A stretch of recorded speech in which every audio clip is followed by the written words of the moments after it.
ఇప్పుడు ఇన్‌స్టాగ్రామ్‌లో ఒక పెంగ్విన్ వీడియో చాలా వైరల్ అవుతుంది. అసలు ఎందుకు వైరల్ అవుతుంది? అందులో వైరల్ అయ్యే అంత మ్యాటర్ ఏముంది? వాటర్ సైడ్ ట్రావెల్ చేయాల్సిన పెంగ్విన్ మౌంటైన్ సైడ్‌కి ఎందుకు ట్రావెల్ చేస్తుంది? ఇంకొంతమందైతే చాలా ఫన్నీగా దానికేమన్నా లవ్ ఫెయిల్యూర్ అయిందా? లేదా వరల్డ్‌లో ఏమన్నా ట్రావెల్ రికార్డ్ కొట్టాలనుకుంటుందా? లేదంటే సోలో ట్రిప్ వేయాలనుకుంటుందా? అని చాలా ఫన్నీగా అయితే క్వెషన్స్ వేస్తున్నారు. కానీ సైంటిస్టులు చెప్పిన రీజన్ వింటే మీ మైండ్ కూడా అలానే బ్లాక్ అవుతుంది.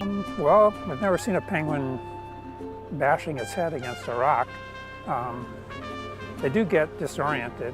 ఈ పెంగ్విన్ బ్రెయిన్ లో ఒక డిజోరియంటేషన్ అనే ఒక ప్రాబ్లం వచ్చింది. అంటే ఆ పెంగ్విన్ బ్రెయిన్ అనేది చాలా కన్ఫ్యూజ్ అవుతుందంట. లైక్ ఎలా అంటే మౌంటైన్ చూసి వాటర్ అక్కడే ఉందేమో అని అనుకుని రాంగ్ డైరెక్షన్ లో వెళ్ళిపోతుందంట. సైంటిస్టులు దాని దగ్గరికి వెళ్లి మళ్ళీ దాని గ్రూప్ దగ్గర తీసుకుని వచ్చినా ఏంటో మ్యాజిక్ గా మళ్ళీ అదే మౌంటైన్ సైడ్ కి నడుస్తూనే ఉందంట. ఆల్మోస్ట్ ఆ మౌంటైన్ దగ్గరికి వెళ్ళాలంటే 70 కిలోమీటర్స్ ట్రావెల్ చేయాలంట. 2007 లోనే దీని గురించి ఒక వీడియో ఆల్రెడీ సోషల్ మీడియాలో రిలీజ్ అయింది. అప్పట్లోనే ఇంటర్నెట్ దీనికి ఒక పేరు కూడా పెట్టింది. అదే నిహిలిస్ట్ పెంగ్విన్ అని. ఇప్పుడు ఆ పెంగ్విన్ అలా ట్రావెల్ చేయడం వల్ల మన వాళ్ళు వాళ్ళకి నచ్చినట్టు కంటెంట్ అయితే క్రియేట్ చేసుకుంటున్నారు. సో ఫైనల్ గా పెంగ్విన్ ప్రాబ్లం ఏంటో తెలిసింది కదా. నా వీడియో నచ్చినట్టయితే లైక్ చేయండి. Thank you for watching.